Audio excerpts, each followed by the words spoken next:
Αφήστε μόνος μου το πάω. Το Μπέλα, τσάω! Όχι, όχι κύριε Πινεστά, με συγχωρείτε, αλλά στο τραγούδι δεν μπορούμε να σας παρακολουθήσουμε. Δεν μπορείτε. Πολύ καλά λοιπόν. Και εγώ τότε σας παραπτάω και να τα κάνετε όλα μοναχοί σας. Μάλιστα. Ξέρετε τι έχει να γίνει, κύριοι, της πουτάνας. Με τα συγχωρήσεως. Μάλιστα. Λέτε πρώτα κάτι, ύστερα ξέρετε. Δίνετε μια εκδοχή, μετά μια τελείως διαφορετική εκδοχή των γεγονότων. Ούτε μεταξύ σας δεν μπορείτε να τα βρείτε. Έχουμε εδώ έναν αστιφύλακα, ο οποίος καταθέτει ότι ο αρχικός γείτονας δοκιμάσει μια πρώτη φορά το μεσημέρι να πηδήξει από το παράθυρο. Και εσείς ούτε που το μνημονεύετε αυτό.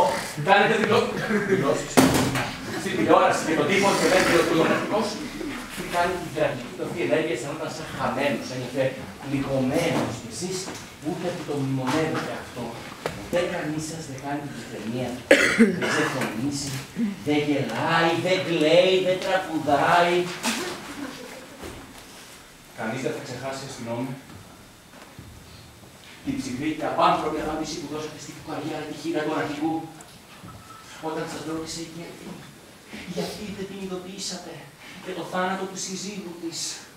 Ο κόσμος θα μπορούσε να κάνει τα στραβά μάτια, αν πίσω απ' όλα και πάνω απ' όλα έβλεπε ανθρώπους με ανθρωπιά, με αισθήματα, με καρδιά που μολονότι αστυνομικοί συγκινούνται και τραγουδάνε με τον αναρχικό, τον ύποπτο, το τελευταίο, το αγαπημένο, το στερνό επαναστατικό του τραγούδι.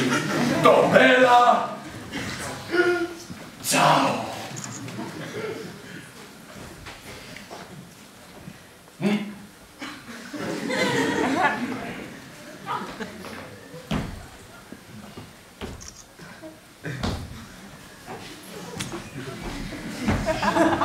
Una mattina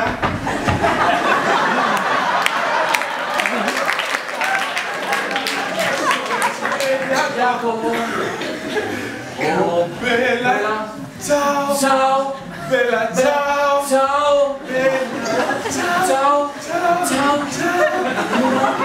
una mattina mi sono svegliato e ho trovato l'invasore.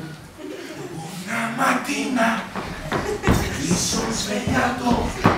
Bella ciao, Μπέλα, τσάω, ciao, ciao, ciao. una mattina mi sono svegliato e ho trovato l'invasore.